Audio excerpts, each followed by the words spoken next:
ಅಮಲ್ದರಿ ಗ್ರಾಮದ ಯಾವತ್ತೂ ಹುಡುಗರಿಯರು. ನಾಟಕ ಅಳಿದು ಹೋಗ್ತಕ್ಕಂಥ ಇಂದಿನ ಸಂದರ್ಭದಲ್ಲಿ ಉಳಿಸಿಕೊಂಡು ಬರಬೇಕಿರತಕ್ಕಂಥ ಒಂದು ಪ್ರಯತ್ನವನ್ನು ಅಮಲ್ದರಿ ಗ್ರಾಮದವರು ಮಾಡಿದ್ದಾರೆ ಅಂತಕ್ಕಂಥ ವಿಚಾರವನ್ನ ಶ್ರೀಯುತ ನಿರಾಣಿಯವರು ಹೇಳಿದರು. ಅದನ್ನು ನಮ್ಮೂರಿನಲ್ಲಿ ಕಲೆ ನೆಲೆ ಶಾಶ್ವತವಾಗಿ ಉಳಿದಿದೆ. ಅಷ್ಟೇ ಅಲ್ಲದೆ ಅದಕ್ಕೆ ಪ್ರೋತ್ಸಾಹ ಕೂಡ ಹಿರಿಯರಿಂದ ಅಷ್ಟೇ ದೊರೆತಿದೆ. ನಾಟಕದಲ್ಲಿ ಬರ್ತಕ್ಕಂಥ ಹಲವಾರು ಪಾತ್ರಗಳನ್ನ ನಾವು ನಮ್ಮ ಜೀವನದಲ್ಲಿ ಅಳವಡಿಸಿಕೊಂಡಿದ್ದೇವೆ. ಆದರೆ ಆ ನಾಟಕದಿಂದ ಮನುಷ್ಯನ ಜೀವನ ಬದಲಾವಣೆಯಾಗುವುದಕ್ಕೂ ಕೂಡ ಸಾಧ್ಯತೆ ಇದೆ. ಅವುಗಳಲ್ಲಿ ಬರ್ತಕ್ಕಂಥ ದುಷ್ಟ ಪಾತ್ರವನ್ನು ಬಿಟ್ಟು ಶಿಷ್ಟ ಪಾತ್ರಗಳನ್ನ ಸ್ವೀಕಾರ ಮಾಡಿಕೊಂಡು ಜೀವನದಲ್ಲಿ ಏರುಪೇರುಗಳನ್ನ ಈ ನಾಟಕದ ಪರಿಣಾಮದಿಂದ ನಾವು ನಮ್ಮ ಜೀವನದಲ್ಲಿ ಅಳವಡಿಸಿಕೊಂಡಿದ್ದೇವೆ. ಆದರೆ ಸುಗಮವಾದ ಜೀವನವನ್ನು ಸಾಗಿಸುವುದಕ್ಕೆ ಸಾಧ್ಯತೆ ಇದೆ ಅಂತಕ್ಕಂಥ ಮಾತುಗಳನ್ನು ಹೇರ್ತಕ್ಕಂಥ ವಿಜ್ಞಾನಿಗಳು ಹಾಗೂ ಎಲ್ಲ ಜಿಲ್ಲಾ ಪಂಚಾಯತಿ, ತಾಲೂಕು ಪಂಚಾಯತಿ, ಗ್ರಾಮ ಪಂಚಾಯತಿ ಸದಸ್ಯರಿಗೂ ಎಲ್ಲ ಕಲಾವಿದರಿಗೂ ಒಂದೇ ಅರ್ಪಿಸ್ತಾ ನನ್ನ 4 ಮಾತುಗಳನ್ನು ಮುಗಿಸ್ತೀನಿ. ನಮಸ್ಕಾರ.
ಕನ್ನಡ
ಭೀಮಾಂಬೆ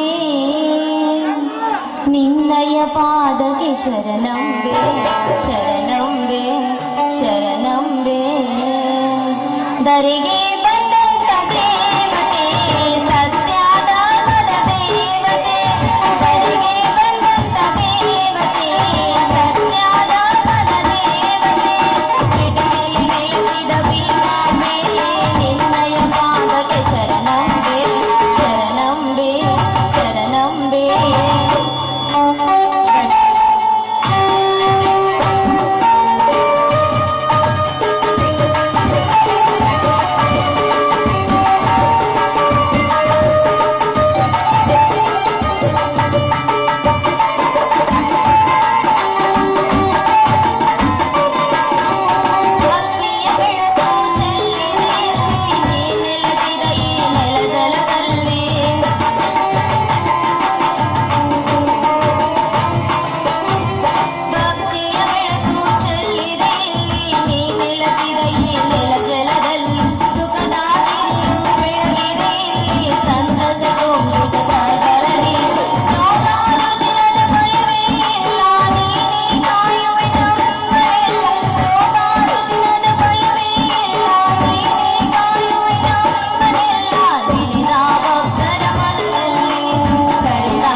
ಶಾರದ ಮಾತೆ ಈಗಿನ ಸ್ತ್ರೀ ರಕ್ಷೆ ಸದಾ ಸುರುಳಿಯಾಗಿ ಮಾರ್ಪಟ್ಟು ಇಡೀ ನಮ್ಮ ಮಾನವ ಕುಲಕ್ಕೆ ಈ ನಿನ್ನ ಕರ್ಣ ಫಲಟವಾದಂತಾಗುತ್ತದೆ ತಾಯಿ. ಅಷ್ಟೇ ಅಲ್ಲದೆ ಇಡೀ ನಮ್ಮ ಮಾನವ ಕುಲದಲ್ಲಿ ಎತ್ತಿ ನೋಡಿದರೂ ಈ ಸರಸ್ವತಿಯ ಪ್ರಭಾವ ಎಂತದೆಂದು ನಮಗೆ ಅರ್ಥವಾಗುತ್ತದೆ. ನೋಡಮ್ಮ ತಾಯಿ, ದಿನನಿತ್ಯ ನಿನ್ನನ್ನೇ ಪೂಜಿಸುತ್ತಿರುವ ಈ ನಮ್ಮ ಸಂಸಾರದಲ್ಲಿ ಸದಾ ನಿತ್ಯ ಆನಂದ ಸಾಗರ ತುಂಬಿರುವಂತೆ ಹರಿಸುತ್ತದೆ.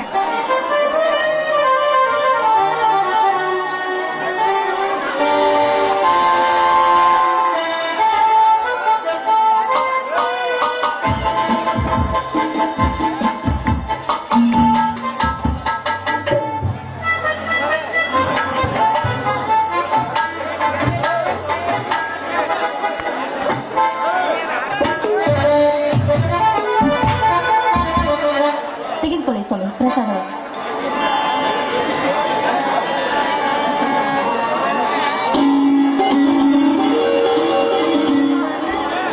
ಓಹೋ, ಏನಿವತ್ತು ಶ್ರೀಮತಿಯವರು ಇವತ್ತು ಪೂಜೆ ಬಹಳ ವಿಶೇಷವಾಗಿ ನಡೆದಂತೆ ಕಾಣುತ್ತದೆ ಅಲ್ಲ. ಮತ್ತೇನಾದರೂ ಪರ್ಸನಲ್ ಬೇಡಿಕೆ ಆ ಲಕ್ಷ್ಮೀದೇವಿಯಲ್ಲಿ? ನಿಜ ಸ್ವಾಮಿ, ನಿಜವಾಗ್ಲೂ ನಾನಿವತ್ತು ವಿಶೇಷವಾಗಿಯೇ ಬೇಡ್ಕೊಂಡೆ. ಏನೆಂದು ಬೇಡಿಕೊಂಡೆ? ನೋಡಿ, ನಾನೊಬ್ಬ ಪೊಲೀಸ್ ಸಬ್ ಇನ್ಸ್ಪೆಕ್ಟರ್ನ ಹೆಂಡತಿಯಾಗಿ ಅವರ ಮಾತಿಗೆ ವಿಧೇಯರಾಗಿ ನಡೆಸಿಕೊಂಡು ಅವರು ಲಂಚದಾಸೆಗೆ ಕೈಪಡದಂತೆ ಯಾವತ್ತಿಗೂ ಕಾಗೆ ಬಟ್ಟೆ ತೊಟ್ಟು ನಿಷ್ಠಾವಂತ ಅಧಿಕಾರಿಯಾಗಿ ಈ ಸಮಾಜದಲ್ಲಿ ಉನ್ನತವಾಗಿ ಹೆಸರುವಾಸಿ ಮಾಡಿಕೊಳ್ಳೆಂದು ಆ ದೇವಿ ಹತ್ರ ಬೇಡ್ಕೊಂಡೆ. ವೆರಿ ಗುಡ್ ವಿದ್ಯಾ, ವೆರಿ ಗುಡ್. ಮುಖ್ಯವಾದ ವಿಷಯವನ್ನೇ ಮನ ಬಿಚ್ಚಿ ವಿವರಿಸಿಬಿಟ್ಟೆ ಈ ನಿನ್ನ ಪತಿದೇವರ ಮುಂದೆ. ಒಂದು ಮಾತು ಕೇಳು ವಿದ್ಯಾ, ಆ ಹೇಸು ಲಂಚಕ್ಕೆ ಆಸೆ ಬಿದ್ದು ತನ್ನ ಮಾನವೀಯತೆಯನ್ನು ಕಳೆದುಕೊಳ್ಳುವ ಹೀನಮನ ಈ ಇನ್ಸ್ಪೆಕ್ಟರ್ ಅನಂತನ ಲೈಫ್ನಲ್ಲೇ ಇಲ್ಲ. ಮೈಂಡೆಡ್. ನೋಡಿ, ನೀವು ಲಂಚದಾಶೆಗೆ ಕೈ ಬಿಡುವರೆಂದು ನನಗೆ ಗೊತ್ತು. ಆದ್ರೆ ನಿಮ್ ಜೊತೆ ಇರುವ ಇನ್ನುಳಿದ ಅಧಿಕಾರಿಗಳು ನಿಮ್ ತರನೇ ಇರ್ಬೇಕಲ್ವಾ? ಅದು ಅವರವರ ಧರ್ಮ. ಪೊಲೀಸ್ ಹುದ್ದೆಯಲ್ಲಿ ಎಷ್ಟೇ ನಿಷ್ಠಾವಂತನಿದ್ದರೂ ಕೂಡ ಅವನಿಗೆ ಒಂದು ಕೆಟ್ಟ ಹೆಸರು ಇದ್ದೇ ಇರುತ್ತದೆ. ಅದಕ್ಕೆಲ್ಲ ನಾವು ಹೋಗೊಟ್ಟರೆ ನಮ್ಮ ಕಾರ್ಯಕ್ಕೆ ಕಳಂಕ. ಒಟ್ಟಾರಿನಲ್ಲಿ ಡ್ಯೂಟಿಯಲ್ಲಿ ಲಂಚಕೋರರಿಗೆ ಕೂಡ ಕೊಂಚ ಸ್ಥಾನ ಕೊಡುವುದಿಲ್ಲ, ತಿಳಿಯುತ್ತೆ? ಅಂತೂ ನಿಮಗೆ ಹಣಕ್ಕಿಂತಲೂ ನೌಕರನೇ ಮುಖ್ಯ ಅಂತ ಗೊತ್ತಾಯ್ತು ಬಿಡಿ. ನೋಡಿ, ಇವತ್ತು ಊರಿಗೆ ಯಾರು ಬರ್ತಾ ಇದ್ದಾರೆ ಅಂತ ಗೊತ್ತಾ? ಗೊತ್ತಿದೆ ವಿದ್ಯಾ, ಇವತ್ತು ನಿಮ್ಮ ಅಣ್ಣ ಶಾಂತೇಶ್ ಪ್ರವಾಸ ಮುಗಿಸಿಕೊಂಡು ಬರುತ್ತಾನೆ ಅಂತ. ಅದಕ್ಕಂತೆ ನಮ್ಮ ಪಂಪಾಪತಿಯನ್ನು ಬಸ್ ಸ್ಟ್ಯಾಂಡ್ಗೆ ಕಳಿಸಿದ್ದೇನೆ. ಕರೆದುಕೊಂಡು ಬರುವುದಕ್ಕೆ ವೇಳೆ ಆಯಿತು. ಇನ್ನೂ ಏಕೆ ಬರಲಿಲ್ಲ?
ಇಲ್ಲ.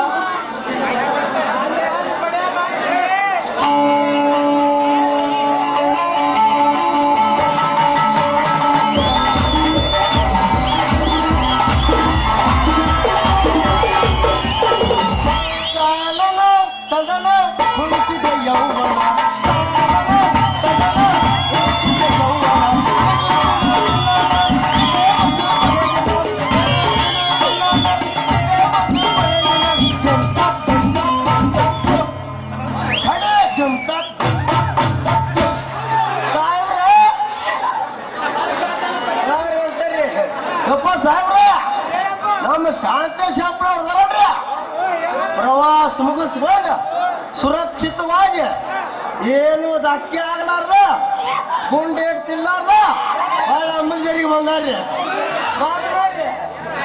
ಹಲೋ ಶಾಂತಿ. ಹಲೋ ಅಣ್ಣ, ಈ ನಿಮ್ಮ ಪ್ರಯಾಣ ಸುಖಕರವಾಗಿ ಸಾಗಿತೇನಣ್ಣ? ಮೊದಲು ಇವಳಿಗೆ ಸಮಾಧಾನ ಹೇಳಪ್ಪ. ನೀನು ಪ್ರವಾಸಕ್ಕೆ ಹೋದಾಗಿನಿಂದ ಪ್ರತಿನಿತ್ಯ ನಿನ್ನನ್ನೇ ಜ್ಞಾಪಿಸಿಕೊಳ್ಳುತ್ತಿದ್ದಾಳೆ. ಅಣ್ಣ, ಈ ನನ್ನ ಮುದ್ದು ತಂಗಿಯ ಮನಸ್ಸೇ ಅಷ್ಟು ಸೂಕ್ಷ್ಮ ಅಣ್ಣ. ಈ ನನ್ನ ತಂಗಿಗೆ ನಿನ್ನಂತ ಸದ್ಗುಣವುಳ್ಳ ಗಂಡ ಸಿಕ್ಕಿದ್ದು ಅವಳ ಪೂರ್ವ ಜನ್ಮದ ಪುಣ್ಯದ ಫಲವೇ ಸಿರಿ. ಅಲ್ರಿ ಶಾಂತೇಶಪ್ಪನವ್ರ ಹೊತ್ತಿನಂತ ಮಾತು ಹೇಳಿದ್ರು ನೋಡ್ರಿ ಇದನ್ನ. ಅಲ್ರಿ ನಮ್ಮ ಅನಂತಪ್ಪನವರು ಎಟ್ ನಾ ಸೋತಾರ ನೋಡ್ರಿ. ನಮ್ಮ ವಿದ್ಯಾವತಿಯವರು ಅಯ್ಯಯ್ಯ ಅವ್ರು ತೀರನ ಸೋತಾರ್ರಿ. ಇಬ್ರು ಏನಂತಲ್ರಿ ಸಾಕ್ಷಾತ್ ಇಂದ್ರ ಲೋಕ ದೇವ್ರಿದ್ದಂಗ್ರಿ ಅಪ್ಪ, ದೇವ್ರಿದ್ದಂಗ. ನಿಜ ಪಂಪಾಪತಿ ನಿನ್ನ ಮಾತು. ದೇವರಿಗೆ ಒಬ್ಬ ಮುಖ್ಯವಾಗಿ ಪೂಜಾರಿ ಇರ್ತಾನೆ. ಅದರಂತೆ ನೀನು ಕೂಡ ಇವರ ಸೇವಕನಾಗಿದ್ದೀಯಲ್ಲ, ನಿನ್ನನ್ನು ಮೆಚ್ಚಬೇಕಾದದ್ದೇ. ಅಪ್ಪಾರ, ನಾನು ಚಿಕ್ಕವನಿದ್ದಾಗ ತಂದೆ ತಾಯಿಯನ್ನು ಕಳೆದುಕೊಂಡ ಪರದೇಶಿರಿಯಪ್ಪ, ಪರದೇಶಿ. ಆದರೆ 10 ವರ್ಷದಿಂದ ಇವರ ಮನೆಯಲ್ಲಿ ದುಡಿಯುತ್ತಾ ಬಂದಿದ್ದೇನೆ. ಆದರೆ ಇವರು ನನ್ನನ್ನು ತಮ್ಮ ಸ್ವಂತ ಮಗನಕ್ಕಿಂತ ಹೆಚ್ಚಾಗಿ ನೋಡಿಕೊಳ್ಳುತ್ತಾರೆ ಸಾಹೇಬ್ರೆ, ಹೆಚ್ಚಾಗಿ ನೋಡಿಕೊಳ್ಳುತ್ತಾರೆ. ನಾನು ಕೂಡ ಇವರನ್ನೇ ನನ್ನ ಸ್ವಂತ ತಂದೆ ತಾಯಿ ಎಂದು ಭಾವಿಸಿದ್ದೇನೆ ಸಾಹೇಬ್ರೆ, ಭಾವಿಸಿದ್ದೇನೆ. ಅಂತೂ ಶ್ರೀರಾಮಚಂದ್ರನಿಗೆ ಆಂಜನೇಯ ಇದ್ದಾಯನು.